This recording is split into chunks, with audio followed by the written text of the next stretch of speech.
Everyone's talking about founder mode, right? Well, let me give you a little rundown of founder mode from my perspective, having lived it at my last startup at Hidden Levers all the way through to exit, and again today with Fraction.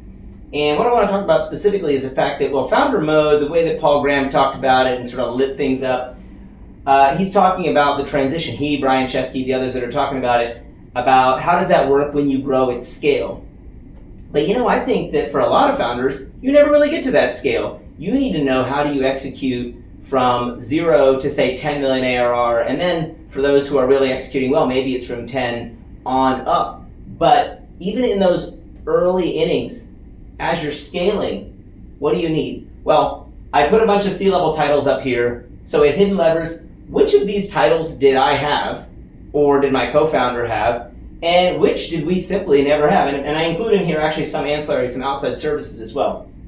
All right, so I was CEO at Hidden Levers.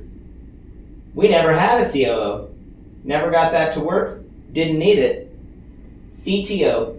I was CTO until I handed that role off. So that was a role that we did actually end up finding a great person to take on. And it's important at a product company, if you're a software company or a SaaS company, well, you're going to need someone in a core role like that because it's core to your product. CFO. Didn't have it, didn't need it. Frankly, if you're running, at a smaller scale startup, when you're in those early phases, if you don't know your finances, if you can't keep track of that, you have bigger problems.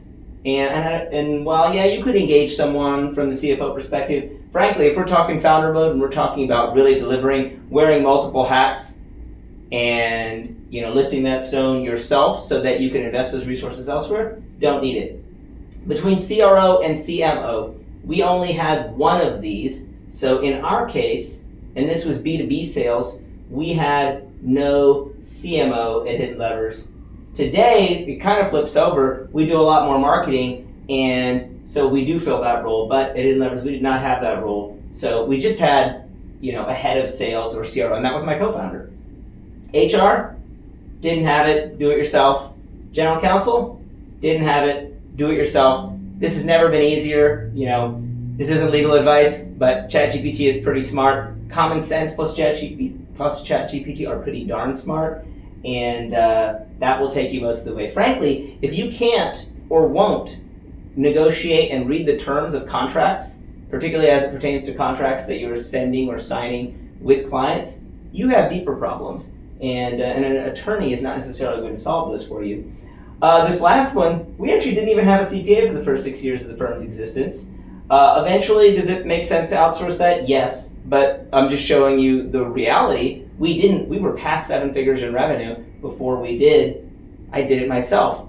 To me, keeping this lean, investing all those resources in actual individual contributors, folks that were getting the work done, many of them fractional, not all of them, but investing in that way, that was founder mode. You have to take on all the leadership so that you can invest the resources that you have in getting the job done. And by the way, you got to do a lot of the writing the code or selling the deals, etc. yourself too, because that's what it takes in the early stage.